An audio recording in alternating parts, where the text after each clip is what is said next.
நெஞ்சம் நிறைந்த பிரார்த்தனைகள், வாழ்த்துக்கள். அமைதி நிலவட்டும் அன்புக்குரியவர்களே. உடல்நலன் மேலாண்மை, ஹெல்த் மேனேஜ்மெண்ட் என்ற ஒரு தலைப்பு 42வது வாரத்தை நாம் பார்த்து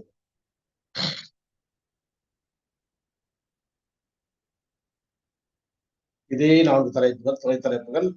அழகின் சிரிப்பு, ஆரோக்கியத்தின் அழைப்பு, மனதோடு பேசுவோம், இயற்கையோடு இணைவோம். அதுல முதலாவது அழகின் சிரிப்புடன் யோக கலையினுடைய ஆரம்ப நிலை பாடங்களை பார்த்து கொண்டிருக்கிறோம். அதுல தலையில் ஆரம்பிச்சோம், முகத்தை பார்த்து கொண்டிருக்கிறோம். முகத்தில் இப்பொழுது நாக்குக்கான ஒரு பயிற்சி இன்றைக்கு ஒவ்வொன்னா பார்த்து வரோம். இமைகள், புருவங்கள், கண்ணு, காதுகள், கன்னம், கன்னத்தசைகள், மேல் தாடை, இப்படி பார்த்துட்டே வந்தோம். இன்றைக்கு நாக்கு பயிற்சி. மூச்சு நல்லா எடுக்கணும். நாக்குல வெளியே தரணும் மூச்சு.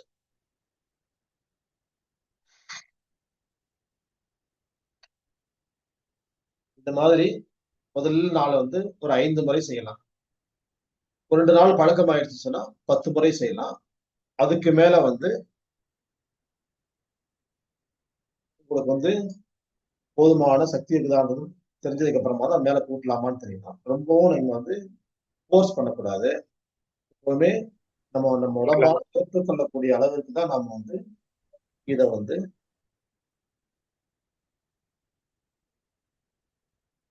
எந்த ஒரு பேச்சியானாலும் இருக்கணும். நாக்குன்றது தொண்டை பகுதியில் இருக்கக்கூடிய தேவையில்லாத கழிவுகளை, நுரையீரல் பகுதியில் இருக்கக்கூடிய தேவையில்லாத கழிவுகளை, உடல் பகுதியில் இருக்கக்கூடிய தேவையில்லாத கழிவுகளை மூச்சு காற்றின் வழியாக வெளியேற்றும் பயிற்சி இது. இந்த மாதிரி பயிற்சி வெளியேற போகும்போது நாக்கு, தொண்டை, மூச்சு குழாய், உணவு குழாய், நுரையீரல், அதை தொடர்ந்து இரைப்பை, குடல்கள், இவற்றில் இருக்கக்கூடிய தேவையில்லாத கழிவுகள், மொத்தம் கழிவுகள் உடம்புல 4 வகையில் வெளியேறுது. மூச்சின் வழியாக வெளியேறுகிறது, வியர்வையின் வழியாக வெளியேறுகிறது, மலத்தின் வழியாக வெளியேறுகிறது, சிறுநீரின் வழியாக வெளியேறுகிறது.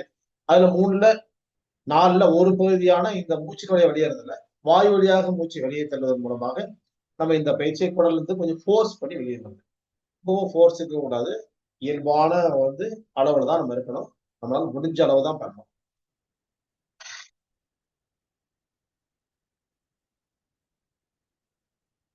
அந்த மாதிரி செய்யும்போது நமக்கு என்னெல்லாம் கிடைக்குது அப்படின்னு சொன்னா, வயிறு, குடல்கள், நெஞ்சு பகுதியில் நுரையீரல், தொண்டை பகுதி, தொண்டை பகுதியில மூச்சு குழல், உணவு குழல் 2 போயிட்டு இருக்குது. ரத்த குழலும் போயிட்டு இருக்குது. இதுக்கு அப்புறமா நமக்கு நாக்கு, அப்போ பேச்சுக்கு தேவையானது, சாப்பிடுறதுக்கு தேவையானது, நாக்கிலோட உமிழ்நீர் சுரப்பிகள் தூண்டப்படுகிறது. தொண்டை பகுதியில் இருக்கக்கூடிய தேவையற்ற சரி போன்ற அதாவது காய்ஞ்சு போன சரி போன்றவற்றை வெளியேற்றுவதற்கு பயன்படுகிறது. இன்னும் இப்படி நாக்கை வெளிநீட்ட போகும்போது முகத்தசைகளை சீராக அதற்கான ரத்த ஓட்டத்தை சீராக்குவதற்கு இந்த பயன்படுகிறது. இதுதான் அழகின் சிரிப்பு. இப்ப இதுல நாம எங்க எடுத்துக்கிறோம் சொன்னா, முகத்தசைகளை அழகுபடுத்துகிறது. அதான் சப்ஜெக்ட். இருக்கும் நாக்கில் படிந்துள்ள வெள்ளை மாசை நீக்குகிறது. 2வது நாக்குல உள்ள அழுக்கு படிச்சுன்னா உமிழ்நீர் சுரப்பி சரியாக வேலை செய்யாது. அப்போ செரிமானம் குறைவாக நடக்கும். செரிமானம் குறைவாக நடக்க போகும்போது என்ன நடக்கும்? நமக்கு அதனுடைய பின்விளைவுகள், உடம்புல பல கஷ்டங்கள், நோய்கள் ஏற்படும். அது எல்லாமே முகத்துல பிரதிபலிக்கும். முகத்துல ஒரு புத்துணர்ச்சி இருக்காது, வளர்ச்சி இருக்காது. அப்ப பார்க்க போகும்போதே முகம் ஒரு மாதிரி இறுக்கமாகவும் காய்ந்து போனதாகவும் தெரியும், உலர்ந்து போனதா தெரியும். முகத்திற்கு சக்தி ஓட்டத்தையும் ரத்த ஓட்டத்தையும் அதிகமாக்கி முகப்பொலிவை தருவதற்கு இந்த பயிற்சி மிக அற்புதமாக பயன்படுகிறது. அழகின் சிரிப்பில் நம்ம பார்க்க வேண்டிய பகுதி, நாக்கு வெளியே தள்ள போகும்போது அந்த ஃபோர்ஸ் அது மாதிரி செய்ய போகும்போது மூச்சை மூக்கிலிருந்து உள்ள இழுக்கிறோம். சாதாரணமா மூக்கில் வழியாதான் மூச்சு உள்ள போது வெளியே வருது. இதுல கொஞ்சம் மாற்றமா நாக்கு வழியாக வெளியேற்றுறோம். அப்ப கன்னத்தசைகளை, இந்த கன்னத்தசைகளை இது சீராக்குவதற்கு பயன்படுகிறது. அப்ப கன்னத்தசையில பார்க்கும்போது இங்க எல்லாம் இருக்கக்கூடிய சதை அமைப்புகள், அதாவது தசை அமைப்புகள்ல ஏதாவது பிசகுகள், தரும் புள்ளிகள் அல்லது ஏற்ற இறக்கங்கள், ரத்த ஓட்டம் இன்மையாக இருக்கிறது மறுத்து போகக்கூடிய சூழல்.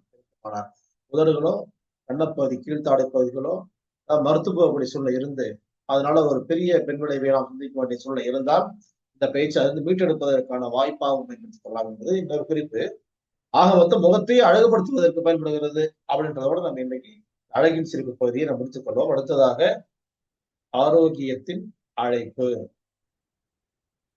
டாக்டர் சாமுவேல் ஹானிமன் அப்படின்னு சொல்லக்கூடிய ஜெர்மனியைச் சேர்ந்த ஆங்கில மருத்துவர், அலோபதிக் doctor doctor Samuel Hahnemann MD அவர்கள் ஆங்கில மருத்துவம் ஒரு தீர்வான தீர்வை தரவில்லை, முழுமையான தீர்வை தரவில்லை. அது ஒரு நோய்க்கு மருந்து கொடுக்கின்ற பொழுது இன்னொரு நோயை தோற்றுவிக்கிறது அப்படின்னு மனதளவில் சஞ்சலப்பட்டார். அதற்கான ஆய்வில் ஈடுபட்டார். அதன் காரணமாக கண்டுபிடித்த மருந்தினுடைய பெயர், மருத்துவத்தின் பெயர் ஹோமியோபதிக் மெடிசன். அவர் ஜெர்மனியை சேர்ந்தவர். அவர் கண்டுபிடித்து அறிமுகப்படுத்திய அந்த ஹோமியோபதி மருந்துகள்ல அதனுடைய தொடரில் அவர் 99 மருந்துகள் தான் கண்டுபிடிச்சாரு. அதோட அவருடைய காலம் முடிந்து விட்டது. இன்றைக்கு ஆயிரக்கணக்கான ஹோமியோபதிக் மருந்துகள் இருக்குது. அப்ப இருந்தாலும் கூட அவருடைய பேரால் தான் அழைக்கப்படுகிறது. அவர் தான் இதற்கு முன்னோடி. அவர் கண்டுபிடித்த இந்த மருத்துவத்துல இன்றைக்கு இந்த மருந்தை நமக்கு எதற்காக பயன்படுத்துகின்றோம் அப்படின்னு பார்க்க போறோம். எந்த மருந்து என்பது இறுதியாகத்தான் சொல்லப்படுது. எதற்காக பயன்படுகிறது? நாம காய்கறி நறுக்கி கொண்டிருக்கின்றோம். வெங்காயம் வெட்டுறோம், அல்லது தேங்காயை உடைச்சிட்டு அந்த தேங்காய் சில்லை எங்கிருந்து எடுக்கிறோம். எடுக்க போகும்போது அந்த கத்தி போய் இங்க ஆழமா சொருகிடும். அப்ப அதே மாதிரி வெட்ட போகும்போது கை ரொம்ப ஆழமான வெட்டுக்காயம் ஏற்பட்டு வருகிறது. அல்லது நம்ம ஏதாவது ஒண்ணு சீவிட்டு இருப்போம். இளநீ சேர்க்கும் போது நம்ம அந்த விரலை சேர்த்து சீவிடுவோம். அதே மாதிரி உடம்புல வேற ஏதாவது குத்திருப்போம், இங்க வைத்து குத்திடுவோம். நம்மளை அறியாமல் கொலை முயற்சி என்பது வேறு, தற்கொலை முயற்சி என்பது வேறு. அந்த இடத்துல நம்ம போவேன்னா அதுக்கு முன்னதாகவே நம்ம விபத்து, அப்போ காயங்கள் ஏற்பட்டு போவது என்பது நமக்கு இயல்பா வாழ்க்கையில எப்போதுமே நடக்குமா, எல்லாருக்கும் நடக்குமாலாம் இல்லை. எப்போதாவது நடந்தால் முதலுதவியாக என்ன செய்து கொள்ளலாம் அப்படின்னு சொல்ல போகும்போது இந்த ஹோமியோபதிக் மருந்துகளை நாம் முதலுதவியாக எப்படி பயன்படுத்திக் கொள்வது அப்படின்றது ஆரோக்கியத்தின் அழைப்பில் இந்த பகுதியில் நாம் பார்த்துக் கொண்டிருக்கிறோம். இந்த ஆரோக்கியத்தின் அழைப்பு பகுதியில இந்த மருந்து ஆழமான வெட்டு காயங்களுக்கு பயன்படக்கூடிய ஒரு அற்புதமான மருந்து. அப்போ நம்ம திடீர்னு ஷேவ் பண்ணிட்டு இருப்போம், இங்க போய் பிளேடு பட்டுரும், காயம் ஆழமா இருக்கும். நகை வெட்டுவோம், கத்தியில் நகை வெட்டுறவங்க, பெணக்கத்தில் நகை வெட்டுறவங்க, அந்த மாதிரி ரயில் கட்டல வெட்டுறவங்க இப்படிலாம் இருக்கிறாங்க. இங்க ஒரு ஆழமா ஒரு காயம் ஏற்பட்டு வருகிறது. இந்த மாதிரி நேரங்கள்லாம் நம்ம டக்குன்னு அவசரமா டாக்டர் போகணும்னு சொல்லும் போது என்ன செய்யறதுன்னு தெரியாது. உள்ள ஐஸ் கட்டி வைக்கலாம், ஈரத்தனியை சுத்தலாம் அப்படின்றதெல்லாம் நமக்கு தெரிஞ்ச விஷயங்கள்.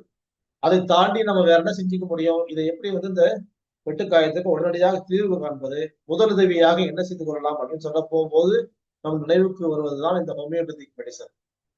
அந்த ஹோமியோபதிக் மெடிசன்ல இந்த மருந்து மிக மிக ஆழமான வெட்டு காயங்களுக்கு பயன்படக்கூடிய ஒரு அற்புதமான மருந்து. இது என்ன பண்ணும்? 2 விதமாக நாம் கடையில் வாங்கி வைத்துக் கொள்ள வேண்டும். இதனுடைய தாய் திரவம், அதாவது மதர் டிங்சர் அப்படின்னு கேட்டீங்கன்னு சொன்னா டார்க் கலர்ல, ஹோமியோபதி மெடிசன்லாம் கலர்லெஸ்ஸா தான் இருக்கும், கண்ணாடி மாதிரி. இது ஹோமியோபதி மெடிசன். இதெல்லாம் பவர் உள்ளது. இது ஆல்கஹால்ல ஊற வச்சு பண்ணது. இது கலர் இல்லாம இருக்கும். அது ஒரு மூலிகை, ஒரு இலையை சாறு பிடித்தான் எப்படி இருக்குமோ, அந்த தாய் திரவம் எப்படி இருக்குன்னு சொன்னா ஒரு மூலிகை சாறு பிடித்தால் எப்படி என்ன நிறத்தில் இருக்குமோ, பச்சை, அடர்ந்த பச்சை நிறத்தில் இருக்குமோ அந்த மாதிரியான ஒரு வண்ணத்தில் அது இருக்கும். அந்த வண்ணத்தில் இருக்கக்கூடிய அந்த தாய் திரவத்தை நாம் வாங்கி வைத்துக் கொள்ள வேண்டும். எதற்காக அப்படின்னு சொன்னா, நாம் என்ன பண்ணோம், பஞ்சில இந்த தாய் திரவத்தை நினைக்கிறோம், நினைச்சிட்டு கட்டுப்படலாம். அதுக்கப்புறம் அதுல இன்னும் கலந்து என்னென்ன கலந்து போடலான்றதுனா இன்னும் ஆழமான செய்திகள். அது நமக்கு இப்ப ரொம்ப எல்லாம் உள்ள போய் பார்க்கறோம்னா, ஆக மொத்தம் இந்த தாய் திரவம் பஞ்சில் நினைச்சு ஒரு கட்டு போடலாம். வரைக்கும் எதெல்லாம் கலந்து கலந்து அதை பூசலான்றதெல்லாம் அப்புறம் விரிவான செய்திகள். முதலுதவி நம்ம அவசரமா அதெல்லாம் யோசிக்க முடியாது. ஐயோ அன்னைக்கு என்னன்னு அதுல கலந்து சொன்னாங்களே அப்படின்னு நான் இதை சொல்லிட்டேன், இது அதை கலந்து சொன்னாங்க, இது கலந்து சொன்னா அப்படின்னு குழப்பவே வேணாம். அப்படி டைரக்டா அப்ளை பண்ணலாம். இது முதலுதவி. சரி, இந்த வெட்டுக்காயம் உள்ள கொடுத்துட்டு கொஞ்ச நேரத்துல வலி அதை தாங்க முடியல அப்படின்னு சொன்னால் இதுல பவர் மருந்து பொட்டன்சி இருக்கு. 6, 30 அது மாதிரி இருக்குது. இது ஏன் இந்த இடத்துல இது வரைக்கும் 41 வாரமாக அதுல எதுவுமே இந்த பவரை பத்தி எல்லாம் பேசாம இங்க சொல்றேன்னு சொன்னா, இந்த மருந்தை 2 விதமாக நான் பயன்படுத்தணும் அப்படின்றதுக்காக தான் இந்த இடத்த நான் அறிமுகப்படுத்துறேன். இந்த இடத்துல இருந்து இதை அறிமுகப்படுத்துறேன். இதுல பவர் நிறைய இருக்குது. அதுல நாம என்ன பண்ணலாம்னு சொன்னா 30 பவர்ல வாங்கி வச்சுக்கணும் மருந்து. 30 பவர்லனா இந்த மாதிரி நான் காண்பிப்பேன் இல்லையா, இந்த மாதிரியான இதோ 30 ml பாட்டில் இது. இதுல ஃபுல்லா கொடுப்பாங்க. இதுல இருந்து என்ன பண்ணலாம், ஒரு 4-5 சொட்டு அரை டம்ளர் தண்ணியில கலந்துட்டு ஒரு 2 மணி நேரத்துக்கு வருவோம், இல்லை 3 மணி நேரத்துக்கு வருவோம், ஒரு அரை ஸ்பூன் சாப்பிட்டுட்டே வந்தோம்னு சொன்னாக்க சீக்கிரமாக வெட்டு காயங்கள் ஆறி இயல்பான தோல் வந்து மூடி, சதைகளும் வந்து மூடி, தோலும் மூடி இயல்பு நிலைக்கு திரும்பி விடும். அப்படிப்பட்ட ஒரு அவசர நிலை நிவாரணியாக இந்த மருந்து பயன்பட்டுக் கொண்டிருக்கிறது. இந்த மருந்தினுடைய பெயர் வந்து கேலண்டோலா. கேலண்டோலா, CALENDULA, கேலண்டோலா. இந்த மருந்தை வந்து நம்ம இது எங்களுக்கு தெரியுமே அப்படின்னு நிறைய பேர் சொல்லலாம். கேலண்டோலா லோஷன் வருது, கேலண்டோலா ஆயின்மெண்ட் வருது இப்படின்னு சொல்றாங்க. எங்களுக்கு தெரிஞ்சா வாங்கிக்கங்க, பரவாயில்ல. இப்ப நம்ம வந்து இப்ப இந்த கேலண்டோலா லோஷன் அதுக்கெல்லாம் வந்து நம்ம வந்து பின்னாடி வந்து அட்வர்டைஸ்மெண்ட் ஆக மருந்தினுடைய பெயர், அதனுடைய ஆரம்ப நிலையில் எப்படி பயன்படுத்தப்பட்டது அப்படின்ற செய்திகள் தான் உங்களோட நான் வந்து பரிமாறிக்கொண்டிருக்கிறேன். இப்போ வந்து லேட்டஸ்டா வரதெல்லாம் வந்து ஆயின்மெண்ட் வருது, அது மாதிரி லோஷன் வருது அப்படின்னாக்கா நீங்க வாங்கிக்கங்க. எங்களுக்கு அது ஈஸி தானே, இதெல்லாம் கலந்துட்டுலாம் இருக்கணும், அந்த ஆயின்மெண்ட் எடுத்து அப்படியே போட்டோம்னா ஈஸியா வேலை முடிஞ்சிருக்கும், வாங்கிக்கங்க. இது ஹோமியோபதியை நாம் முதலுதவியாக தான் பயன்படுத்திக் கொள்ள வேண்டும் அப்படின்றதான் எப்பவுமே சொல்லிட்டு இருக்கிறேன். எப்பவும் அதான் சொல்றேன், எப்போதும் அப்படித்தான், இப்போதும் அப்படித்தான். அப்ப இந்த மருந்து வந்து இவ்வளவு ஒரு அவசர நிலையில பயன்படுது. ஏன்னா இந்த அவசர நிலைங்கிறது வந்து நம்ம வீட்டுக்குள்ள நடக்கிற விஷயங்கள். ஒரு காய்கறி வளர்க்குறோம், சமையல் கட்டிலே நடக்கிற விஷயம். அவசரமா வந்து சமையல் கட்டு நடக்கும், இந்த இளநீ வெட்டிட்டு இருப்போம், இல்லை நம்ம பின்பக்கமா இருக்கக்கூடிய மரங்கள்ல இருந்து ஏதாவது நம்ம பறிக்கிறதுக்காக கட்சி எடுத்துட்டு போவோம், அது விட்டு காயங்கள் ஏற்பட வாய்ப்பு இருக்குது. இல்ல கால்ல வந்து ஒரு வந்து கல்லு கூட வெட்டி சதைகள் பிச்சுட்டு இருக்கும், இல்ல எலும்புல அடிபட்டுரும். நம்ம வந்து ஒரு வண்டியில போகும்போது டக்குனு வந்து இடிச்சு முட்டியில வந்து யாராவது இடிச்சு என்ன பண்ணுவாங்கன்னா மிகப்பெரிய காயம் ஏற்பட்டுரும். அப்போ ஆழமான காயங்கள், டீப் வூண்ட்ஸ் அப்படி இருந்தால் நிச்சயமாக நினைவு கர வேண்டியது கேலண்டோலா. கேலண்டோலாவை பயன்படுத்துகின்ற பொழுது சீக்கிரமா ஹீல் ஆயிடும். முதலுதவியா எடுத்துக்கொண்டு நீங்க வந்து மருத்துவரை பார்த்து நீங்க ஆலோசனை பெறுவதுதான் வந்து சிறப்பு. ஏன்னா அது எந்த மருத்துவரா உங்களுக்கு சார்ந்த ஒரு மருத்துவரை ஆலோசனை பெறுவது சிறப்பு. ஏன்னா செல்ஃப் மெடிகேஷன் தப்பு. இருந்தாலும் ஏன் இதெல்லாம் அறிமுகப்படுத்தணும்னு சொன்னா நம்ம வந்து தெரிஞ்சும் வச்சுக்கணும், அதே நேரத்துல எச்சரிக்கையோடு நடந்து கொள்ள வேண்டும். அவங்க 2 விஷயத்துல நம்ம 2 ட்ராக்லயும் நம்ம வந்து சரியாக வந்து கால் பதிச்சு கொண்டு போகணும். அப்பதான் வந்து நம்ம அவசர நிலையையும் நம்ம வந்து சந்திக்க முடியும், அந்த நன்மைகளையும் பெற்றுக்கொள்ள முடியும். அதே நேரத்துல ஒரு மருத்துவருடைய ஆலோசனை பெறும்போது நம்ம மனம் அமைதி பெறும். ஏன்னு சொன்னா நம்ம மேல ஒருத்தர் ஆலோசனை கேட்டுதான் செய்யறோம், நம்மளா வந்து ஏதோ வந்து நம்மளா முடிவு எடுத்துக்கல அப்படின்னு சொல்ல போகும்போது நமக்கு அது வந்து ஆறுதல் மன அமைதி தரப்போகும்போது சீக்கிரமா வந்து நமக்கு ரிலீஃப் கிடைச்சிடும். ஏன்னா ஒரு பதற்ற நிலையில தான் இருக்கும். ஏன்னா எல்லாமே நம்ம பார்த்துட்டோம், நம்ம தெரிஞ்சுதான் செய்யறோமா தெரியாம செய்யறோமான்னு நமக்கு தெரியாது. அதனால அவங்க ஒரு ஆலோசனை கொடுக்கும்போது கேரக்டர் எடுத்துக்கலாம், ரைட் எடுத்துக்கணும், ரைட் அலோபதி டாக்டர் சொல்றாரு, சரி ரைட்டு இப்போ வாங்க இங்க நாங்க வந்து எங்களுடைய மெடிக்கேஷன் பண்ணோம் அவங்க சொல்றாங்க. வேற ஹோமியோபதி போகும்போது அவங்களுடைய மெடிக்கேஷன், சித்தா டாக்டர் இது வேற வேற ஏதாவது ஆயுர்வேதா யுனானி இப்படி அவங்களுடைய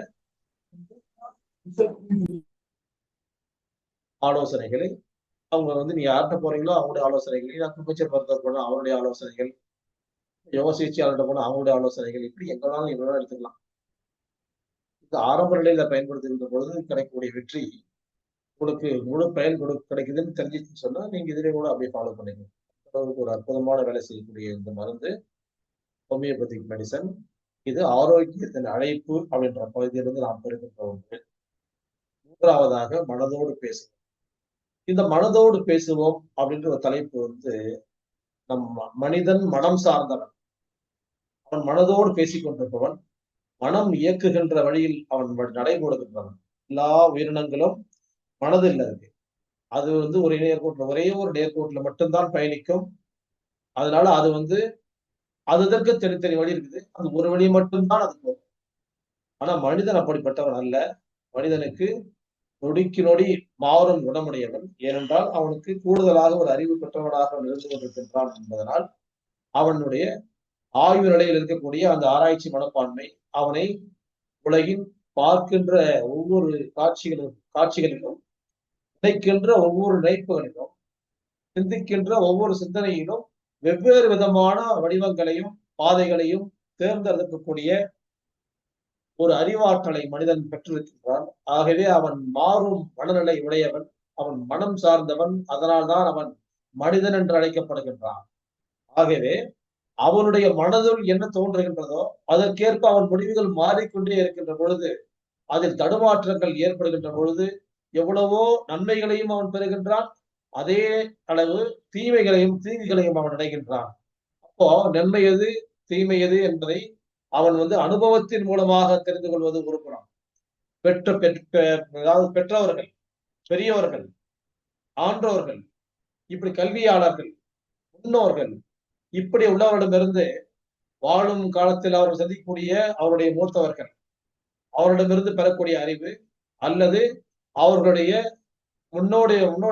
முன்னோர்கள் எல்லாம் எழுதி வைத்த எழுத்துக்கள், சேர்த்து வைத்திருக்கின்ற ஆவணங்கள் மூலமாக பெறுகின்ற அறிவு, அதற்கு முன்பாக மரபணுக்களில் பதிவு செய்யப்பட்ட அந்த அறிவு, இப்படி பல்வேறு விதமான அறிவுகளை எல்லாம் அவன் உள்ளடக்கியவனாக, பார்வையிடக்கூடியவனாக, உள்வாங்கக்கூடியவனாக, அதை கொண்டு செயல்படுத்திக் கொள்ளக்கூடியவனாக மனிதன் இருந்து கொண்டிருக்கின்றான் என்பதனால் மனம் சார்ந்த ஒரு கல்வி என்பது நிச்சயமாக ஒவ்வொருவருக்கும் கட்டாய தேவையாக இருந்து கொண்டிருக்கின்றது. சைக்காலஜி, சைக்கியாட்ரிக் அப்படின்றது மனம் சார்ந்த துறை கல்விகள் எல்லாம் நாம் ஓரளவுக்கு தெரிந்து வைத்துக் கொண்டிருக்க வேண்டும். ஏன்னா வாழ்வில் ஒரு மனிதனுக்கு ஏற்படக்கூடிய வெற்றியும் தோல்வியும் அவனை சேர்ந்ததுதான். யாராலும் அவனுக்கு எதுவும் கிடையாது. தீதும் நன்றும் பிறர் தர வாரா, இது ஒரு முதுமொழி.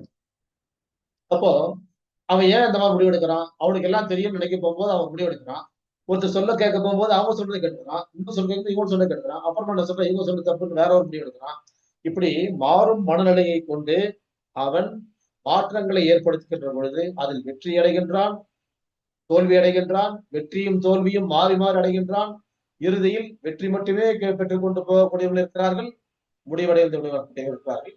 தோல்வி மட்டுமே கொண்டு கடையில் இறுதி முடிவாக கொண்டு வீழ்ந்து போகக்கூடியவர்கள் இருந்து கொண்டிருக்கிறார்கள். ஆகவே இவற்றுக்குள் பயணம் செய்கின்ற பொழுது doctor Bach, Edward Bach MBBS, இவர்களும் ஆங்கில மருத்துவர் தான். இவர் லண்டனை சேர்ந்தவர், ஐரோப்பாவில் லண்டன் மாநகரத்தை சேர்ந்தவர். இவர் இயற்கை நல விரும்பி, அது மட்டுமல்லாமல் இவரும் ஆங்கில மருத்துவம் கற்றவர். அதற்கு அடுத்ததாக அங்கிருந்து பயணித்து இது பயனில்லாமல் இருக்கிறது, முழு பயனில்லாமல் இருக்கிறது, பக்க விளைவுகள் எல்லாம் ஏற்படுத்தி கொண்டிருக்கிறது என்று இதிலிருந்து தன்னுடைய பாதையை மாற்றி அமைத்து ஹோமியோபதிக் மருத்துவத்திற்குள் இவருடைய பயணம் செல்கிறது. இதில் ஏராளமான மருந்துகளும் அதில் ஏராளமான அளவீடுகளும் இருக்கின்ற காரணத்தினால் ஒருவருக்கு ஒரு மருந்தை தேர்ந்தெடுப்பது மிகவும் கடினம் என்ற நிலைக்கு இவர் வருகின்றார். அதன் விளைவாக இவர் சிந்திக்கின்ற பொழுது மனிதனை 7 வகையான குணமுடையவனாக இவர் பார்க்கின்றார். அப்படி பார்க்கின்ற பொழுது அவர்களுக்கெல்லாம் எப்படி ஒரு மருத்துவத்தை அறிமுகம் செய்வது, இயல்பான ஒரு நிம்மதியான ஒரு மகிழ்ச்சிகரமான வாழ்க்கைக்குள் அவர்களை எப்படி வழிநடத்தி செல்வது என்று இவருடைய மனம் ஆய்ந்து கொண்டே இருக்கிறது. அதற்கு இயற்கை காட்சிகளை விரும்பும் இவருடைய மனப்பாங்கு அந்த இயற்கை சூழலில் சென்று அமர்கின்ற பொழுது மலர்களை பார்க்கிறார். ஒவ்வொரு மலராக எடுத்து நுகர்ந்து பார்க்கின்ற பொழுது ஒவ்வொரு மலரும் ஒவ்வொரு விதமான குண இயல்புகளை இவருக்குள் ஏற்படுத்துகின்றது. அதை அவர் மீண்டும் ஆய்வுக்கு உட்படுத்துகின்றார். அப்படி அவர் கண்டுபிடித்த மருந்துகளின் எண்ணிக்கை 38. அதில் ஒன்று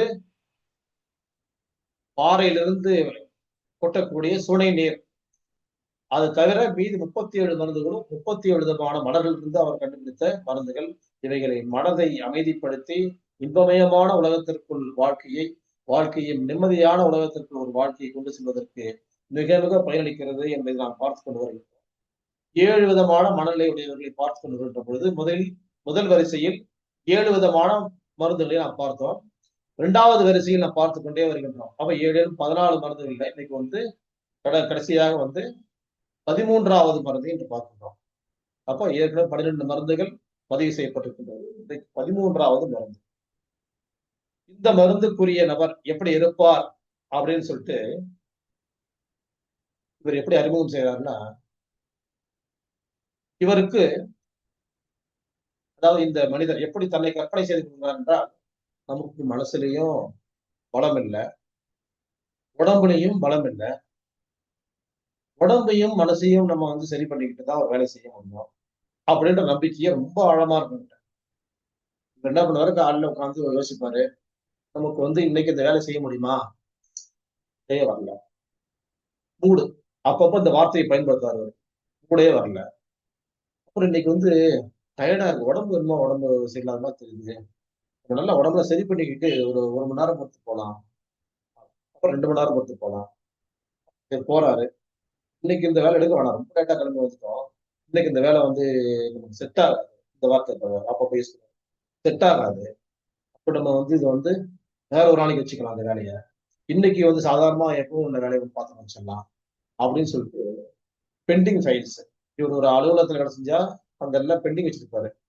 ஒரு தொழிற்சாலை வேலை செஞ்சா, அங்க வந்து இவரோட வந்து வேலை செஞ்ச அந்த உற்பத்தி பண்ணக்கூடிய பொருட்கள பெண்டிங் வச்சிருப்பாரு.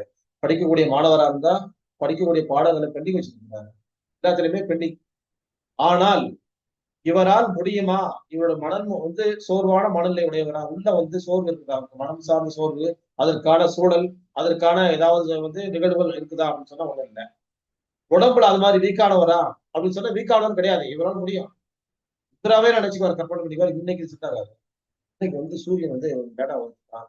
அதனால முதல்லயே யோசிச்சுட்டாருன்னா, நான் முதல்லயே எடுத்துருப்பேன் வேலைய. ஆமா நான் இன்னைக்கு லேட்டா நேரமா இருந்து, நாங்க 3 லேட்டா ஆகுதுனால, நாமளும் வந்து இன்னைக்கு வந்து காலையிலேயே ஆரம்பிச்சா தான் நமக்கு செட் ஆகும்.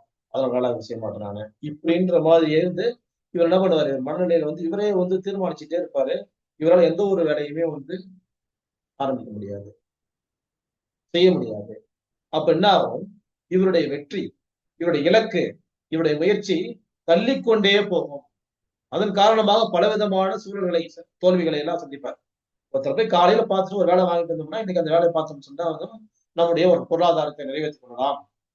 இன்னைக்கு ஒரு ஹோம் ஒர்க் எழுதி முடிச்சுட்டோம்னு சொன்னாக்க, இன்னைக்கு டீச்சர்ட்ட போயிட்டு காமிச்சிட்டோம்னு சொன்னா, அடுத்த ஒரு கல்வியை அவங்களுக்கு வந்து அறிமுகம் செய்வார்கள். அது வந்து அடுத்தடுத்ததுக்கு நம்ம சீக்கிரமா ஸ்டெப்ஸ் வச்சுட்டு போலாம்.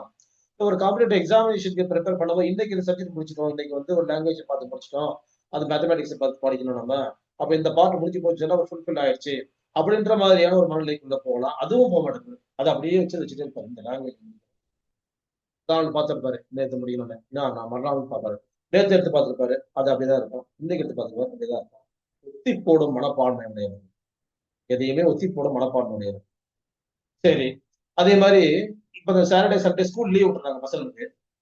மண்டே மார்னிங் அவங்க ஸ்கூலுக்கு போகும்போதே அப்படியே அலுப்பா இருக்கும். பேக் எடுத்து அப்படியே பார்த்துட்டு இருப்பாங்க. டக்குன்னு ஒரு விஷயத்த இன்னொரு விஷயத்த மாற்றிக்கொள்ளும் இயல்பும் இருக்கு. ரொம்ப ஸ்லோ இருக்கும். அப்ப இன்னைக்கு ஸ்கூலுக்கு போனோமா? அப்போ வந்து என்ன பண்ணுவாரு வானத்த பார்ப்பாரு. மழை கிழ வருமா? ஸ்கூல் ஏதாவது பசங்க ஏதாவது வந்து டீச்சர் லீவு, ஸ்கூல் லீவு, அங்க எங்கேயாவது இன்னைக்கு எதுவும் போலாம்ன்ற மாதிரி ஏதாவது சொல்ல போறாங்களா? இல்ல. இன்னைக்கு வந்து ஒரு இத வந்து ஒரு எக்ஸிபிஷனுக்கு கூட்டு போறாங்க. அப்படின்ற மாரி ஏதாவது செய்தி யாரும் சொல்ல மாட்டாங்களா? டக்குனு நம்ம எல்லாம் எக்ஸிபிஷன் ஓடிடலாம். அந்த மாரி இவருக்கு பிடித்தமான விஷயங்களை வந்து எதிர்பார்த்துட்டே இருப்பாரு. அதே மாரி கம்பெனில போறோம். இன்னைக்கு மேனேஜர் வந்து எல்லாருக்கும் ஒரு 1/2 மணி நேரம் ஒரு ஸ்நாக்ஸ் குடுத்து ஒரு மீட்டிங் வேலை செய்ய வேணாம்னு சொல்ல மாட்டாங்களா? அப்ப வேற யாராவது நமக்கு தெரிஞ்சவங்க வந்துட்டாங்கன்னா, நம்ம ஒரு 1/2 அன் ஹவர் டைம் வாங்கிட்டு போயிட்டு டீ சாப்பிட்டு வரலாம்னு சொல்லி என்று இவருக்கு எது பிடித்ததோ அதை எதிர்பார்த்து கொண்டிருப்பார். இயல்பான ரெகுலரான ஒரு ஒர்க்க வந்து இவர் என்ன பண்ணுவாரு, அத ஒத்தி வைப்பாரு. இவருக்கு மனதில எது பிடிச்ச மாதிரி இருக்கோ, அது உடனே செஞ்சிடலாம்னு பார்ப்பாரு. பசங்களுக்கு அதே மாரி வந்து இன்னைக்கு வந்து ஒரு யாரும் கெஸ்ட் வரமாட்டாங்க. இட்லியே வேலையா இருக்கு நமக்கு. எதனா கெஸ்ட் வந்துட்டா வேற ஏதாவது செய்வாங்க வேணும் எக்ஸ்ட்ராவா செய்வாங்க. நமக்கு சும்மா ஏதோ ஒண்ணு செய்றாங்கன்னு வச்சுக்கோங்க. அப்போ அந்த மாதிரி வந்து இவருடைய எதிர்பார்ப்பு இருக்கும். யாராவது வரமாட்டாங்களா? இல்ல வேற யாராவது வந்து ஏதாவது நம்ம வீட்டுக்கு வந்து தின்பண்டங்களை குடுத்து கொண்டாந்து குடுக்க மாட்டாங்களா? இன்னைக்கு வந்து இட்லி ஒத்தி போடுறதுக்கு ஏதாவது காரணம் இருக்குங்களா? இவருக்கு வந்து இட்லி பிடிக்காது அப்படின்னு சொன்னா, இவருடைய அதுக்கு என்ன எதிர்பார்ப்பு இருக்குதோ, அது அங்க வந்து டக்குனு வந்து அப்பா, அம்மாட்ட கேட்டு வாங்க முடியாது. ஏன்னு சொன்னா, எல்லாருக்கும் ஒரே மாரி தான் செய்ய முடியும். எங்களுக்கு தனியா ஒண்ணும் செய்ய முடியாது. இப்ப என்ன பண்ணுவாரு, அந்த ஒரு சூழ்நிலை ஏற்படுதாங்கிறத அப்படியே கண் ஆராய்ச்சிட்டே இருக்கும். மைண்ட் ஆராய்ச்சி பண்ணிட்டே இருக்கும். அதுக்குள்ள தான் இருப்பாரு இவரு.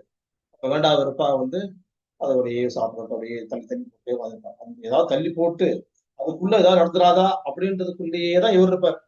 இதனால ஏற்படக்கூடிய காலதாமதங்கள், ஸ்கூல் லேட்டா போக வேண்டிய சூழ்நிலை வரலாம், வேலைக்கு லேட்டா போக வேண்டிய சூழ்நிலை வரலாம், அல்லது லீவ் போட வேண்டிய சூழ்நிலை வந்துடலாம், இல்ல வேலையை முடிக்காதனால அவருக்கு வேற ஒருத்தருக்கு அந்த வேலை மாற்றப்படக்கூடிய சூழ்நிலை வரலாம்.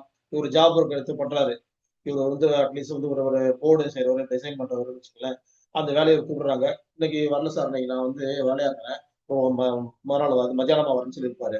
3 நாளா, 4 நாளா. மறுநாள் கேட்க போகும்போது, ஆமா சார் இந்த வேலை முடிஞ்சோனே நான் வந்துருவேன் சார் இன்னைக்கு எப்படி இருந்தாலும் அப்படின்னு ஊத்தியிருப்பாரு. 3வது நாள் கேட்க போகும்போது, சார் நான் இந்த நான் உங்களுக்கு தான் வரதா இருக்கிறேன் நானு. இந்த கொஞ்ச நேரத்துல வந்துருவேன். மறுபடியும் கேட்பாரு. ஃபோன் அட்டெண்ட் பண்ணவே மாட்டாரு.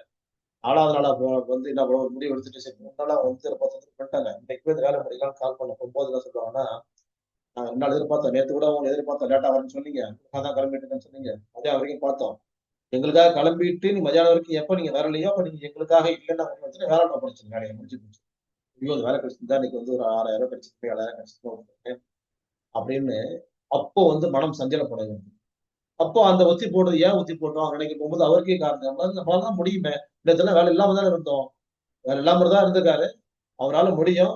மனசுலயும் ஒண்ணும் கஷ்டம் இல்ல. உடம்புலயும் ஒண்ணும் கஷ்டம் இல்ல. ஆனா வேணும்னே ஒத்தி போட்டு அவர் என்ன பண்ணிருக்காரு, அப்புறம் பார்க்கலாம், அப்புறம் பார்க்கலாம். ஒத்தி போட்டு தோல்வியை சந்திக்கக்கூடிய இடத்துக்கு அவர் இப்படிதான் வாழ்க்கையில வெற்றி பெற முடியாத நிலையில் இருக்கக்கூடிய இந்த மனப்பாங்கு உடையவர்களுக்கான ஒரு மருந்தை, மலரை டாக்டர் பேட்ச் அவர்கள் நமக்கு அறிமுகம் செய்கின்றார். அவர் எப்படி சொல்றாரு அப்படின்னு சொன்னா, மனதாலும் உடலாலும் சக்தி இல்லாதவர்கள் என்று நினைத்துக் கொண்டிருப்பார்கள். வாழ்வின் சுமைகளை ஏற்றுக்கொள்வதற்கு இவர்கள் தயக்கம் காட்டுவார்கள், தயங்குவார்கள். ஐயோ இதெல்லாம் பேர்டன்ஸ், கல்யாணம் பண்றது கூட ஒரு பேர்டன்ஸ் தான். குழந்தை பெற்றுக்கொண்டா அதோட பேர்டன் தான். ஒரு கல்வியை அடுத்த போதும். இது நம்ம பிளஸ் டூ 10th போதும், பிளஸ் டூ போதும், காலேஜ் போறது அது சுமைகள் தான். ஒரு வேலைக்கு போகணும்னு சொன்னாக்க அந்த வேலையை கூட சுமை தான். இது இல்லாம வேற ஏதாவது வந்துடாதா? நம்ம அவனுக்கு எப்படியோ அதிர்ஷ்டம் அடிச்சு போதுப்பா. அவனுக்கு ஏதோ சொத்தெல்லாம் அடிச்சு போயிருக்காங்க. நமக்கும் ஒண்ணுமே இல்லை. நம்ம போய் இன்னைக்கு வேலை பார்த்து இதுதான் செய்யணும் இருக்குது. இப்படி எல்லாம் கற்பனை பண்ணிட்டு இருப்பாங்க. இவெல்லாம் முடியாதவனால முடியக்கூடியவர்கள், முடியாதவர்கள் இருக்கிறாங்க. அவங்க வேற பார்ட்டு.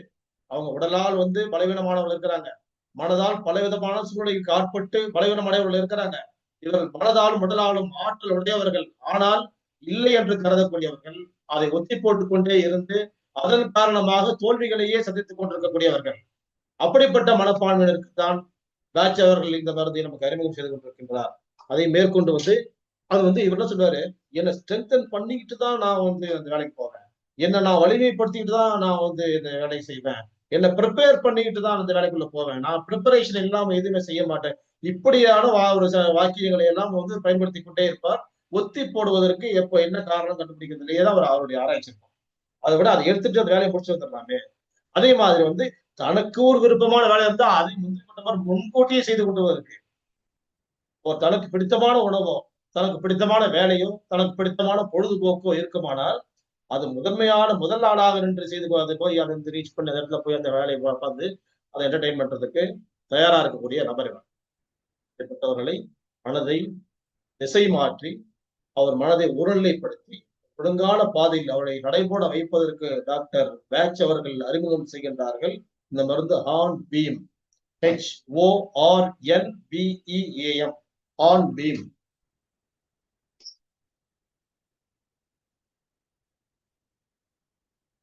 ஹார்ன் பீம் இந்த மலர் மருந்தை தருகின்ற பொழுது இவருக்கு மனநிலையில் ஒத்தி போடும் எண்ணம் தவிர்க்கப்படுகிறது.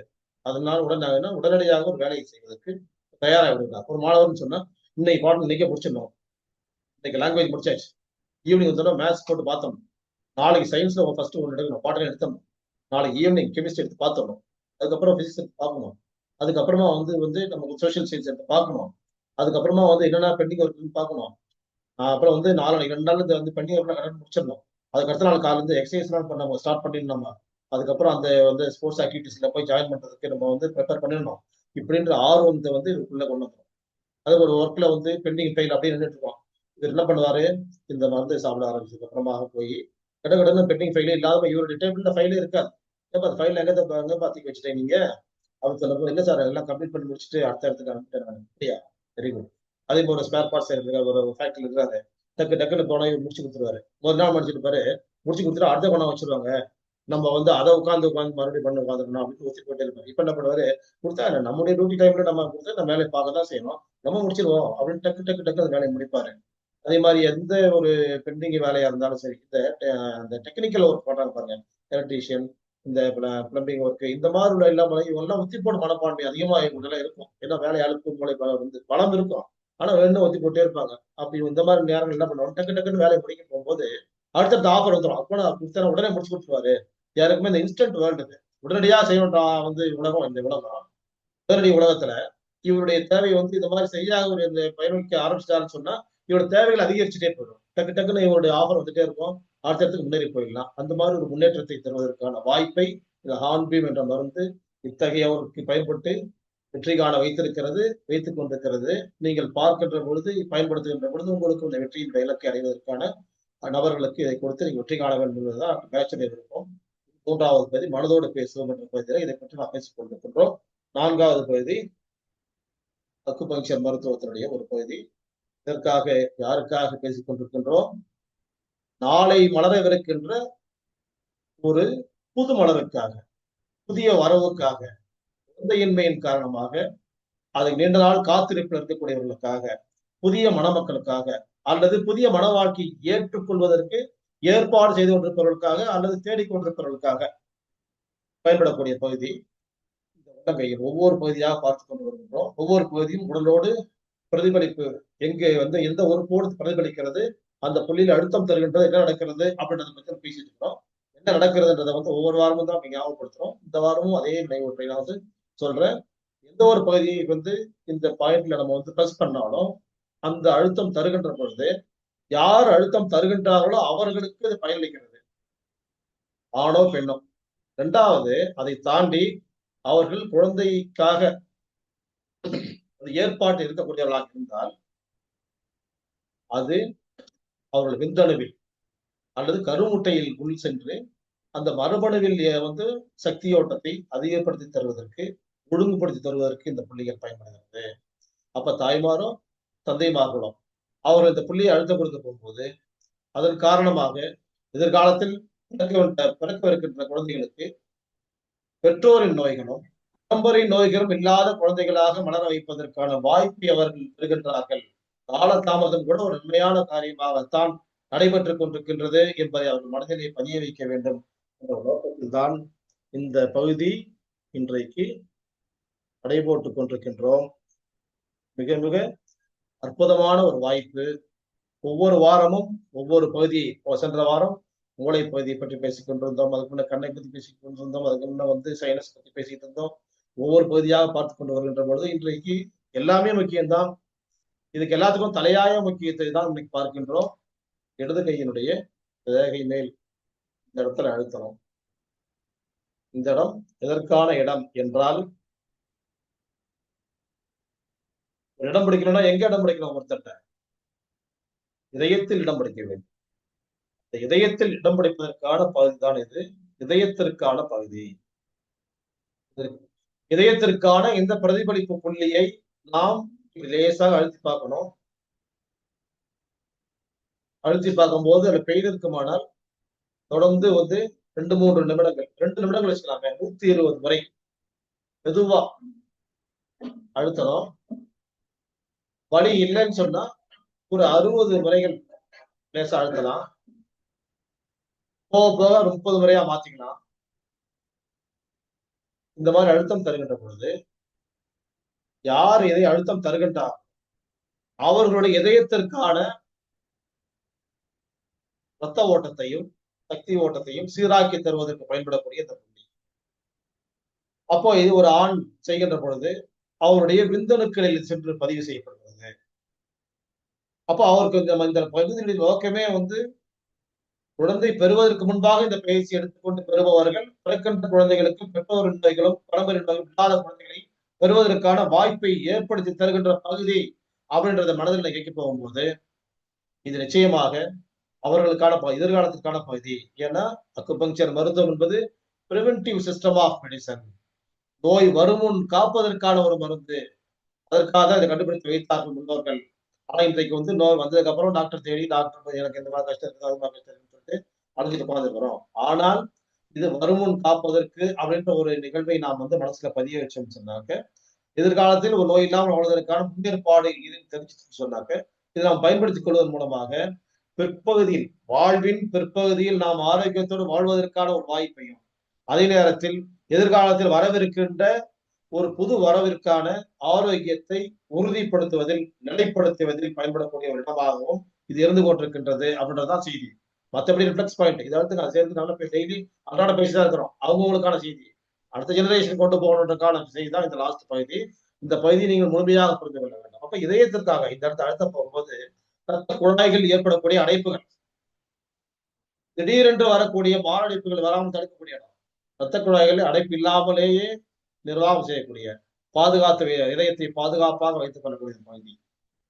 அதைத் தொடர்ந்து எந்த ஒரு உறுப்பு ஒரு அதிகமான ஒரு வேலைப்படுவோடு இருந்தாலும் அந்த உறுப்புக்கான ரத்த ஓட்டத்தை கொண்டு போய் சேர்க்க வேண்டிய வேலை யாருடைய வேலை? இதயத்தின் வேலை. ரத்தம் ஏன் ஒரு இடத்துக்கு கொண்டு போய் சேர்க்கிறோம்? அந்த ஆட்டுக்கு ஏன் அந்த ஒர்க் அப்படின்னு சொன்னா, ரத்தம் என்பது ஒரு கேரியர்.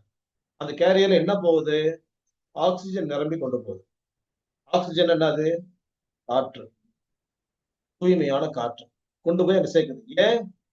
ஒரு பொருளை உந்தி தள்ளுவதற்கு நாம் எனர்ஜி வேணும். பிடிச்சி ஒரு டேபிள்ல தள்ளணும்னா நமக்கு எனர்ஜி வேணும். வண்டி தள்ளணும்னா எனர்ஜி வேணும். பொருள் எடுத்துட்டு போகணும்னா எனர்ஜி வேணும். எனர்ஜி தான் ஆக்சிஜன். அது கொண்டு போய் சேர்க்க வேண்டிய வேலை யாருக்கு? அந்த கேரியர் யாராவது அந்த கேரியராக பயன்படுகிறார்கள்? ரத்தம் அந்த கேரியராக பயன்படுகிறது. ரத்தத்தை கொண்டு போய் சேர்க்க வேண்டிய வேலை யாருடைய வேலை? இதயத்தினுடைய வேலை. ஆக ஒரு ஃபுல் கட்டு கட்டிட்டோம் சாப்பாடு. அப்போ இரைப்பை அப்படி ரொம்ப சுமக்குது. இதயத்திற்கு தேவையான அந்த ஆக்சிஜனை கொண்டு போய் சேர்க்க வேண்டிய வேலை யாருடைய வேலை? இதயத்தின் வேலை. ரொம்ப மொபைல்ல அப்படியே ரொம்ப பார்த்துட்டே உட்காந்துக்கிறோம். அப்படியே பார்த்துட்டு உட்காந்துக்கிறோம். ரொம்ப நேரம் பார்க்கிறோம். கண்களுக்கு ரத்த ஓட்டத்தை கொண்டு போய் அந்த ஆக்சிஜனை கொண்டு போய் சேர்க்க வேண்டிய வேலை யாருடைய வேலை? இதயத்தின் வேலை.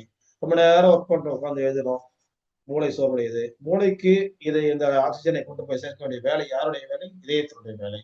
இப்படி எந்த ஒரு நடக்கிறோம், நடக்க போகும்போது கால்களுக்கு, பேசுகின்ற பொழுது பேச்சுக்கான அந்த உறுப்புகளுக்கு, நாக்குக்கு, தொண்டை பகுதிக்கு, பார்க்கின்ற பொழுது கண்களுக்கு, கேட்கின்ற பொழுது காதுகளுக்கு, சிந்திக்கின்ற பொழுது மூளைக்கு, செயல்படுகின்ற பொழுது முதுகெலும்புக்கு, கைகளுக்கு, கால்களுக்கு, செரிமானம் ஏற்பட வேண்டும் செல்லுகின்ற பொழுது செரிமான உறுப்புகளான உணவு குழாய், இரைப்பை, சிறுகுடல், பெருங்குடல், பித்தப்பை, கல்லீரல், இரைப்பை, மண்ணீரல், கணையம் போன்ற உறுப்புகளுக்கு இப்படி ஒவ்வொன்றாக, அதே மாதிரி ரத்தத்தை சுத்திகரம் செய்வதற்கு, சுத்தப்படுத்துவதற்கு, மூச்சு சுவாசம் ஏற்படுத்திக் கொள்வதற்கு நுரையீரலுக்கு, இப்படி ஒவ்வொன்றாக எந்த ஒரு பகுதியில் எந்த ஒரு வேலை இந்த உடலால் செய்யப்பட வேண்டும், மனதால் செய்யப்பட வேண்டும் என்றாலும் அந்த பகுதிக்கு ரத்தத்தை கொண்டு போவதன் மூலமாக ரத்தத்தில் ஆக்சிஜனை கொண்டு போய் சேர்க்க வேண்டிய வேலை இதயத்தினுடைய வேலை.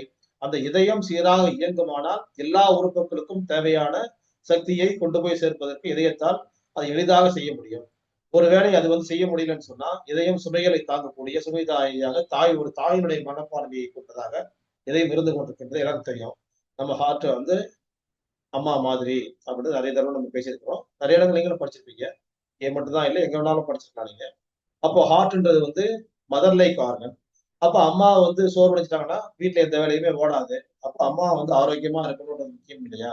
அப்போ எப்பவுமே எந்த ஒரு உறுப்புலையும் பலவீனம் ஆரம்பிச்சாக்க கடைசியாக தான் ஹார்ட்டுக்குள்ள வச்சாரு. அப்போ அந்த ஹார்ட்டுக்குள்ள ஒரு விஷயம் நின்றுச்சு, ஃபுல்லா கம்ப்ளீட்டா ஹார்ட்டுக்குள்ள பிரச்சனை வந்துச்சுன்னு சொன்னா 72 மணி நேரம் கோல்டன் ஹவர்ஸ் அப்பதான் ஹார்ட்டுக்கே பிரச்சனை ஏற்படும். அது வரைக்கும் அது எதையும் தாங்கும். இதயம் தான் இதயத்துக்கு எப்பவுமே எதையும் தாங்கும்ன்ற ஒரு டைட்டில் போட்டுலாம், நம்மளே போட்டுக்கலாம். அப்போ அந்த மாதிரி எதையுமே தாங்கும். அந்த உயிர் வாழ்க்கை எது வரைக்கும் இருக்குமோ அது வரைக்கும் இதயம் தாங்கிட்டே தான் இருக்கும்.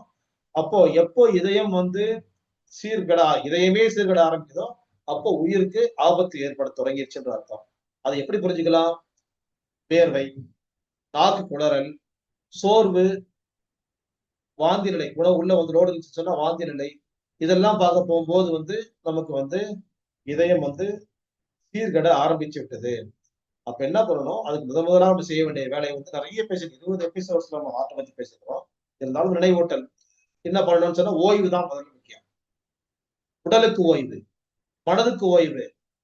உடலுக்கு ஓய்வு, லைட்டான ஃபுட்டு, கொஞ்சம் லிக்விட் ஃபுட்டு, தண்ணி, பழச்சாறுகள், பழங்கள், அப்ப லேசான உணவுகள், நீராவி வேக வைத்த உணவு, பருத்தி ஆடைகள், காட்டன் ட்ரெஸ், காற்றோட்டமான அறை, அதே மாதிரி காற்றோட்டமான சூழல், அசுத்தம் இல்லாத இடம், தூய்மைப்படுத்தப்பட்ட இடம், தூய்மைப்படுத்தப்பட்ட விரிப்புகள், இதெல்லாம் ரொம்ப ரொம்ப முக்கியம் ஹார்ட்டை மெயின்டைன் பண்ணணும்னு சொன்னா. இதுக்கு அப்புறமா தான் வந்து மருத்துவம்லாம். இதுக்கு அப்புறமா தான் இந்த அழுத்தக்கூடிய புள்ளி அழுத்தக்கூடிய வேலையை அதுக்கப்புறமா தான். இதெல்லாம் சொன்னதான் மற்றதுதான். கிளீனா இருக்கணும். அதே மாதிரி மலச்சிக்கல் இல்லாத ஒரு நிலையை ஏற்படுத்திக் கொள்ளணும்னு பார்க்கணும். நம்ம மலச்சிக்கல் இருந்தா அதை நீக்குவதற்கு என்ன செய்யணும், எந்த பழத்தை எந்த காயை சாப்பிட்டால் மலச்சிக்கல் நீங்கும்னு பார்க்கணும். இதெல்லாம் பார்க்கின்ற பொழுது நாம் இதயத்தை கெடுக்காமல் இதயத்தினுடைய சுமைகளை எல்லாம் கொஞ்சமா இறக்கிட்டு அது ரிலாக்ஸ் ஸ்டேட்ல கொண்டு வந்து நிறுத்தணும். அப்பதான் மருத்துவம் பலிக்கும். அந்த இடத்துக்குள்ள நம்ம வரணும்னு சொன்னால் இந்த சூழல்லாம் எப்பவுமே நம்மளோட சூழ்ந்து இருக்கணும்ன்றத புரியணும். அப்படி எப்பவுமே அப்படி இருக்கணும் இல்லையா? இது வந்து அந்த நேரத்துக்கு நெஞ்சு வலி வந்ததுக்கு அப்புறமா செய்ய வேண்டிய வேலைகளை பத்தி பேசல. நெஞ்சு வலி வராமல் இருப்பதற்கான ஏற்பாடுகளை தான் பேசிக் கொண்டிருக்கோம். எப்போதுமே நம்ம இடம் தூய்மையா இருக்கணும். எப்போதுமே மலச்சிக்கல் இல்லாம பாத்துக்கணும். எப்போதுமே வயிற்றுக்கு சுமைகள் ஏற்றக்கூடாது, மைண்டுக்கு சுமைகள் ஏற்றக்கூடாது, உடம்புக்கு சுமைகள் ஏற்றக்கூடாது. நான் எல்லாம் பாத்துறேன், என்னால முடியும்னு சொல்லிட்டு ஓவர்லோடு வந்து ஒர்க் பண்ண வேண்டிய அவசியம் இல்லை. நைட்டு பூரா கண்டு மூச்சு 8 மணி நேரம் நான் முடிச்சுட்டு தான் இருப்பேன். எனக்கு ஒன்றும் செய்யாது. கால் 4 மணி நான் எழுந்துருவேன். நான் 2 மணிக்கு யூடியூப் பார்க்கவே படிக்கவே மாட்டேன். அதே மாதிரி பகல் பூரா சீரியல் பார்த்தாலும் 13 சீரியல் பார்த்தாலும் என்ன ஒரு வந்து 10 சேனல் இருக்கு, 130 சீரியல் இருக்கு. நான் எப்படி பார்க்க முடியும்? ஒரு 13 தான் என்னால முடியுது. அது வரைக்கும் எப்படியோ பார்த்துட்டு சனியா இருக்கும், ஒரே டென்ஷன். எப்ப திங்கட்கிழமை வரும்னு தெரியல, அதுக்கு அடுத்து என்ன நடக்க போகுதுன்னு தெரியல அப்படின்ட்டு ஒரே போராட்டமா இருக்கும். அந்த காமெடியில வர மாதிரி வந்து அடுத்து என்ன மண்டே எப்ப வரும்ன்றது மண்டே போட்டு படிச்சுட்டே உட்காந்து சொல்லு. இதெல்லாம் நம்முடைய இதயத்தை கெடுக்கக்கூடிய பகுதி புரியும் நமக்கு. அது மாதிரி தேவையில்லாத உணவுகளை 3 வேளைக்கு மேல சாப்பிடுறவன் இறந்தவனுக்கு சமம்னு சொல்லிட்டு நமக்கு வந்து ஆசார குறைபாடு நூல்கள்லாம் நம்ம சொல்லுது. அந்த மாதிரி வந்து நம்ம வந்து தேவையில்லாத உணவுகளை உள்ள தேவையில்லாத நேரங்கள் எல்லாம் உள்ள செஞ்சுட்டே இருக்கக்கூடாது. தேவைப்பட்டால் சாப்பிடாமல் இருப்பதும் தப்பு. அது ஏன்னா குடல்லாம் உஷ்ணம் அடைஞ்சிரும். ஹார்ட் கூட ஹீட் ஆயிடும். அப்போ வந்து தேவையான நேரங்கள் சாப்பிட வேண்டிய நேரத்தில் சாப்பிடாமல் இருப்பதும் தப்பு. சாப்பிடக்கூடாத நேரங்களில், அதாவது வயிறு லோடா இருக்க போகும்போது சாப்பிடுவதும் தவறுங்கிற ஒரு அடிப்படையில நம்ம புரிஞ்சுட்டோம்னு சொன்னாங்க. ஹார்ட்டை மெயின்டைன் பண்ணலாம். ஹார்ட்டை மெயின்டைன் பண்றதுன்றது ரொம்ப ஈஸி. நம்முடைய அன்றாட சூழலை வந்து சரியாக வைத்துக் கொண்டால், மனதையும் உடலையும் சரியாக வைத்துக் கொண்டால், இதயத்தை வெல்வது எளிது. இதயத்திற்கு வந்து ஒத்துழைப்பாக நடந்து கொள்வது எளிது. இதயம் பாதுகாப்பாக தன்னைத்தானே சீரமைத்துக் கொள்ளக்கூடிய ஒரு அற்புதமான வாய்ப்புள்ள ஒரு உறுப்பு. அதுக்கு வந்து நாம அதை கெடுக்காம இருந்தா போதும். ஏன்னா நாம வந்து எதுவுமே செய்ய வேண்டிய அவசியம் இல்லை. எப்போ ஹார்ட் வந்து வீக் ஆகும்னு சொன்னா, தன்னால அது முடியவே இல்லை. இனிமே என்னால முடியவே முடியாது. நான் எவ்வளவு நாள் தாங்குவேன்னு சொல்லக்கூடிய அந்த இதயம், என்னால இனி தாங்க முடியாதுன்னு சொல்லிட்டால் அடுத்த 72 மணி நேரம் தான் டைம் இருக்குது. அந்த வரைக்கும் நம்ம காத்திருக்க வேண்டிய அவசியம் இல்லை. மூளையில என்ன இருந்தாலும் லோடு தூக்கி வெளியே போடுங்க. நமக்கு தேவையில்லை. முடிஞ்சு போச்சு. நீங்க வயசானவங்களா? ஐயோ! ஏம்மா அந்த எஃபெக்ட் எடுத்தாங்க? ஏம்மா இந்த வந்து இந்த இங்க அந்த மூளைக்கு வச்சுக்க? ஏம்மா இந்த இதை தாங்க வைக்கல? அப்படின்னு போட்டு போயிட்டே இருக்க கூடாது. இது ஏன் அங்க இருக்குது? இது ஏன் இங்க இருக்கு? அவங்க ஏன் வந்தாங்க? யாரு பேர் அடிச்சது? என்ன விஷயம்? யாரு போய் பாரு? என்ன ஏது? எதுவும் உங்களுக்கு என்ன வேலை இருக்கு? இப்போ எல்லா வேலையும் முடிஞ்சு போச்சு. உட்கார்ந்து பேப்பர் படிச்சுட்டு உட்காந்துருக்கீங்க. கொஞ்ச நேரம் வேற ஏதாவது வந்து யார்கிட்ட பேசிட்டு இருங்க. இல்ல ஏதாவது எழுதுங்க. ஏதாவது வேலை செய்யுங்க. உங்களுடைய வேலைகளை ஏதாவது செய்யுங்க. அதை விட்டுட்டு நீங்க எப்படி அப்படியே மைண்ட வேலை கொடுக்காதீங்க. அப்போ உங்க மூளையின் காரணமாக, சிந்தனையின் காரணமாக இதயத்தை கெடுக்காம இருக்கீங்க. ரைட்டு. அப்பப்போ ஏதாவது ஒரு பக்கத்துல வச்சுட்டு பொறிச்சிட்டே இருக்குது. தேவையில்லை. 3 வேளை சாப்பாடே அதிகம். உடல் உழைப்பு இல்லாதவர்களுக்கு ஒரு வேளை அல்ல 2 வேளை உணவு போதுமானது. 3வது வேளை தேவைப்பட்டால் லிக்விடா எடுத்தால் நல்லது. இல்ல நமக்கு தூக்கமே இல்ல, தூக்கம் வேலை நிறைய இருக்குது, தூங்க முடியல. இல்ல தூக்கம் வரமாட்டேங்குது அப்படின்னு சொன்னால், நீங்க என்ன பண்ணணும்னு சொன்னா, கடின உணவை நிறுத்திட்டு லிக்விட் ஃபுட்டுக்கு போயிடுங்க. ஒரு வேளையா லிக்விட் ஃபுட். அந்த காலத்துல கஞ்சி இருந்தது, கூழ் இருந்தது, என்னென்னமோ இருந்தது. இப்ப அதெல்லாம் எதுவுமே கிடையாது. எதுவுமே இல்லாம இப்ப போய் நம்ம வந்து எப்போ திடப்பொருள்ல அளவு இல்லாம வந்து 3 வேளைக்கு மேல அப்ப 4வது வேளைக்கு போகுதுன்னு சொன்னால், உங்க ஹார்ட் கண்டிப்பா கெடுது. அப்ப காலையில 1, மதியானம் நைட் 1. காலைக்கு முன்னாடி, மதியானத்துக்கு முன்னாடி, நைட்டுக்கு முன்னாடி நான் வந்து ஒரு ஸ்நாக்ஸ் சாப்பிடக்கூடிய பழக்கம் இருக்குதுன்னா 6 வேளை உணவு ஆயிடுச்சு. Death condition. இறந்தவனுக்கும் 6 வேளை உணவு சாப்பிடுறவனுக்கும் இறந்தவனுக்கும் வந்து வித்தியாசம் ஒண்ணும் கிடையாது. நம்ம ஏற்கனவே இறந்துட்டு இருக்கிறோம் அப்படின்றத மைண்ட்ல வச்சுட்டோம்னு சொன்னாக்க, அதை எப்படி ஃபில்டர் பண்ணணும்? எப்படி கேப் கொடுக்கணும்? பசி வரும் வரை காத்திருப்பது. இப்படி வந்து குடலுக்கு ஓய்வு. உடலுக்கு நான் வந்து இதுல உட்கார்ந்துட்டு வேலையை போட்டு டென்ஷன் பண்ணி உட்கார்ந்துருப்பேன். நான் எல்லாரும் இந்த வேலை வாங்கிட்டு தான் இருப்பேன். ஏன்னா நான் வந்து தான் என் வேலையே. அந்த வேலை என்ன, இந்த வேலை பார்த்துட்டே இருக்கிறது வேலை. வேணாம். உங்களுக்கு எப்படி அரசாங்கமோ, இல்ல அலுவலகங்களோ ஒரு அளவுக்கு மேல 58, 60, 62 அதுக்கு மேல வேலைகள் இல்லைன்னு மேற்கொள்ளப்படாங்களோ, அது ஓய்வுக்கான பகுதி. அன்றாட பொழுதில் கூட இறைவன் நமக்கு எப்படி அளித்திருக்கின்றான் என்றால், இரவை படைத்திருக்கின்றான். அது ஓய்வுக்கான பகுதி. ஒரு நாள் 24 மணி நேரத்துல 12 மணி நேரம் வந்து ஓய்வுக்கான பகுதி. அந்த ஓய்வுக்கால பகுதியில நான் வந்து தாமஸ் ஆல்வா எடிசனும், மைக்கேல் ஃபாரடேவும் கண்டுபிடிச்சாங்க. வந்து ஒருத்தர் மின்சாரத்த கண்டுபிடிச்சாரு, பல்ப் கண்டுபிடிச்சாரு. அதுக்கப்புறமா வந்து இன்னைக்கு வந்து இன்டர்நெட்லாம் கண்டுபிடிச்சு எப்படி எப்படியோ போயிட்டு, ஏஐலாம் எப்படியோ போயிட்டோம். எங்கேயோ போயிட்டோம் நம்ம. அப்ப யார் கெடுத்துக் கொண்டிருப்பது? நாம் தான் கெடுத்துக் கொண்டிருக்கின்றோம். அப்ப இரவு பொழுதை வந்து இன்பமயமான இரவு பொழுதை எப்படி நாம வந்து அனுபவிக்கணுமோ, அப்படி அனுபவிக்காமல், ஓய்வெடுக்காமல், உறங்குற நேரத்திற்கு எல்லாம் தயாராகி உறக்கத்திற்கு நம்மை தயார்படுத்திக் கொள்ளாமல், உறங்காமல் விழித்த நிலையிலே இருந்து எழ வேண்டிய கருக்களில் அதிகாலை பொழுதில் நாம் உறங்கிக் கொண்டிருப்போமேயானால், உங்களுக்கு அருள் தருகின்ற, பாக்கியம் தருகின்ற, வெற்றி தருகின்ற, உங்கள் வாசலை கதவை தட்டிக் கொண்டிருக்கின்ற எல்லோரும் திரும்பி போய்விடுவார்கள். வெற்றி மாலைகளை உங்களுக்கு சூட்டுவதற்காக காத்திருக்கக்கூடிய எல்லா அம்சங்களும், எல்லா சூழல்களும் உங்களை விட்டு ஒதுங்கி சென்றுவிடும். நீங்கள் தோல்வியை மட்டுமே தழுவக்கூடியவர்கள். அதிகாலை பொழுதை யாரெல்லாம் பார்க்கவில்லையோ, யாரெல்லாம் சூரிய உதயத்திற்கு பிறகு தூங்கிக் கொண்டிருக்கிறார்களோ, அவரெல்லாம் தோல்வியினுடைய பாதையை தேர்ந்தெடுத்துக் கொண்டார்கள் என்று இந்த சமூகத்திற்கு நீங்கள் சொல்ல வேண்டும். அதுவே இதயத்தை பாதுகாப்பதற்கான மிக அற்புதமான வாய்ப்பாக இந்த பகுதியை நீங்கள் பயன்படுத்திக் கொள்ள வேண்டும். பெறுகின்ற கல்வி அனைத்தும் ஆசிரியர் பெருமக்களுக்கானது. அவர்களுக்கான பிரார்த்தனையோடு நிறைவு செய்கின்றேன். நன்றி என்பது